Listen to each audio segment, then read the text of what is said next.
방학 중에도 이렇게 시간 내서 참석해 주셔서 감사드리고요. 최초의 한국형 구급차를 설계한 인요한 박사에 대해 소개할 조수민입니다.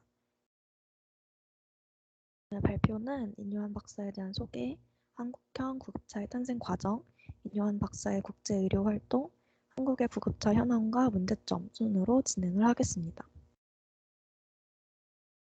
우선 인요한 박사는 1985년에 한국으로 파송되었던 선교사 유진 벨을 시작으로 마찬가지로 선교에 힘썼던 윌리엄 린튼과 휴 린튼에 이어서 4대째 한국에서 활동 중인 인물입니다.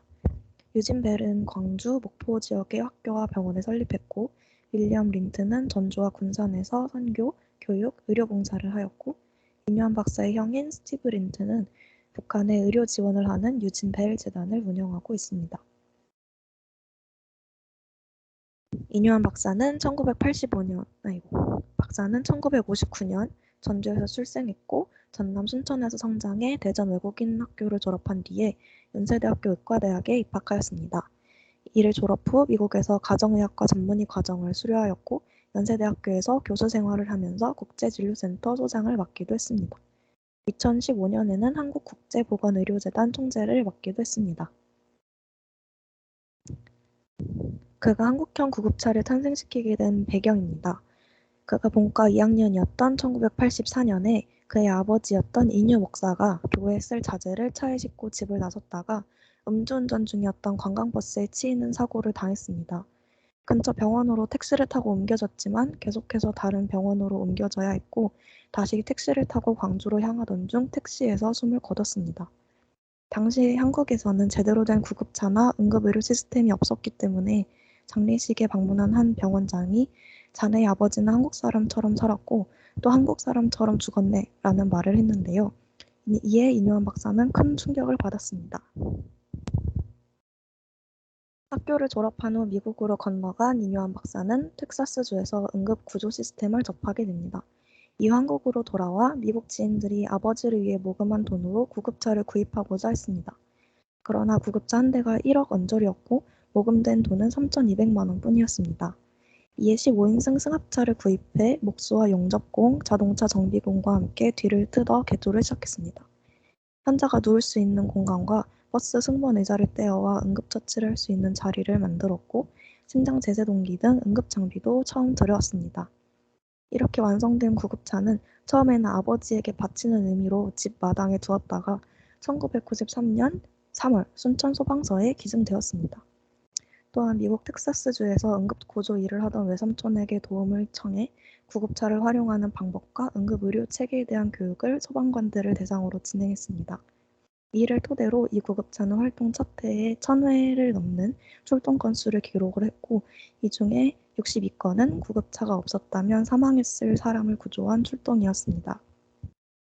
이후 그의 사연을 접한 셀보라는 회사의 회장을 도움을 받아 미국, 프랑스, 일본, 캐나다 등을 돌아다니며 앰뷸런스와 응급구조 시스템을 살피고 대량 생산에 들어가게 되었습니다. 인요한 박사는 이후에도 북한 결핵 퇴치 사업, 한국의술국제화 등에 기여한 공로를 인정받아 2015년에 한국국제보건의료재단 총재로 임명되었습니다. 그가 한국형 구급차를 처음으로 개발한 뒤 꽤 시간이 지났지만 인요한 박사는 요즘의 구급차에 대해서 좀 회의적인 입장을 취하는 인터뷰를 하곤 했는데요. 그가 지적한 문제점들에 대해서도 한번 알아보겠습니다. 우선 15인승이었던 구급차가 다시 12인승으로 바뀌어 공간이 좁아졌다는 점입니다. 사진에 나와 있는 구급차처럼 차체의 길이가 짧고 공간이 좁아서 기도석관, 심폐소생술, 심장압박 등 처치를 제대로 하기가 어려워 보입니다. 들관 옆쪽의 의자는 운전석을 향해 있고 환자의 머리 위 공간은 처치자가 들어가기엔 좁습니다. 인요한 박사는 이를 참을 수 없어 소방청장, 복지부 장관, 응급의학회장, 현대차 회장과 사장에게 이를 개선해달라고 편지를 썼지만 보건복지부로부터 법적인 하자가 없다는 답변만 받았을 뿐이었습니다. 또한 소방청에서 앰뷸런스 개선팀을 보내긴 했지만 이를 고치고자 하는 의지가 별로 없었다고도 덧붙였습니다. 그렇다면 우리나라의 구급차에 대한 가이드라인은 어떠한 문제점이 있을까요? 미국에서는 구급차가 연방안전기준, FTA 기준, 가이드라인 기준에 포함된 안락성 향상 기준을 모두 만족해야 합니다.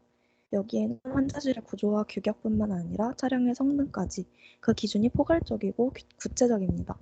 예를 들어 구급차는 어떤 노면에서도 시속 100km를 유지할 수 있어야 하고 해발고도에서 25초 안에 시속 90km의 속도로 가속이 가능해야 하며 3% 경사에서 시속 90km의 속도를 내야 하고 35%의 경사에서 시속 10km를 낼 수 있어야 한다는 식입니다.